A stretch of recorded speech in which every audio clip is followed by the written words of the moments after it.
červencový podvečer, kdo nezíral by na oblaka, jež připlouvají z jiných sfér, do země myší z kraje draka, jak mocně šedé myši láká, ten vzduch v němž slábnou kolena jsou různá.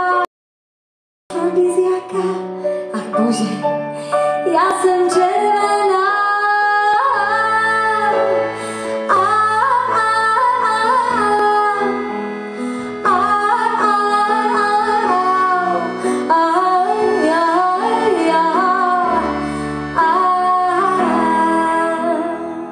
Tak červený byl bykaver a my ho pili na stojáka a říkali si o malé a byla místa no všelijaká.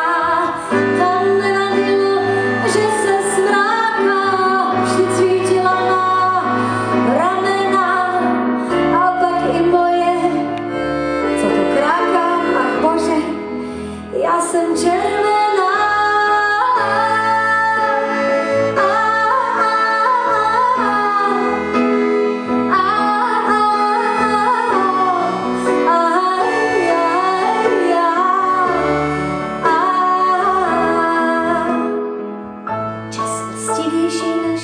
Lucifer, nenechavý jako straka, mou postel plnou prasklých per skryl do jezera Titicaca.